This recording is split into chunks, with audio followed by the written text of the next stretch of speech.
श्री कृष्ण कहते हैं, समय कभी नहीं रुकता।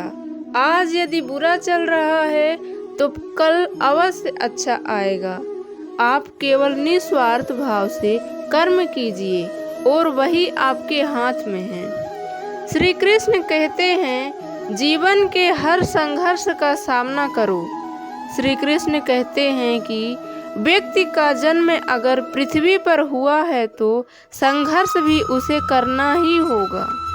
मानव जीवन में आकर ईश्वर भी सांसारिक चुनौतियों से बच नहीं सकते।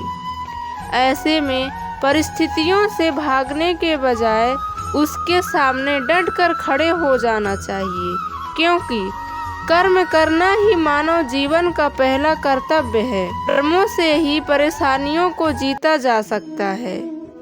श्री कृष्ण कहते हैं, विजय के लिए स्वास्थ्य की आवश्यकता है। श्री कृष्ण का मानना है कि व्यक्ति को विजय हासिल करने के लिए स्वस्थ रहना जरूरी है, क्योंकि स्वास्थ्य शरीर से बल प्राप्त होता है और दिमाग भी विपरीत परिस्थितियों में तीव्रता से चलता है, जिसके कारण व्यक्ति हर लड़ाई से सफलता पाता है।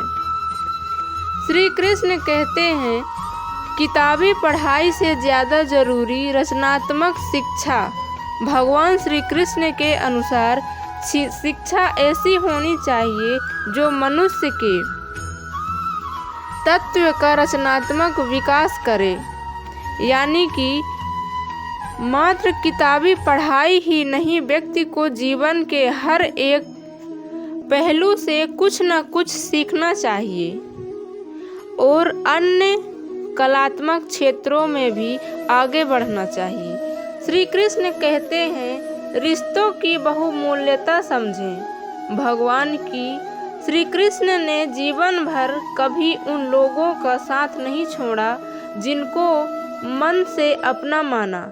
रिश्तों के लिए कृष्ण ने कई लड़ाइयाँ लड़ी एवं रिश्तों से ही कई लड़ाइयाँ जीती। उनकी यही बातें इस बात का संकेत है कि सांसारिक इंसान की सबसे बड़ी धरोहर रिश्ते ही हैं।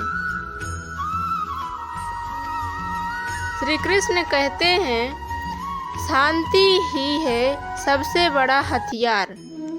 कृष्ण ने महाभारत युद्ध के पहले शांति से समझौता करने के लिए पांडवों और कौरवों के बीच मध्यस्थता की। हालांकि दोनों ही पक्ष युद्ध लड़ने के लिए आतुर थे, लेकिन कृष्ण ने हमेशा चाहा कि कैसे भी युद्ध टल जाए। झगड़ों से कभी समस्याओं को समाधान नहीं होता है। शांति के मार्ग पर चलकर ही समाज का रचनात्मक विकास हो सकता है।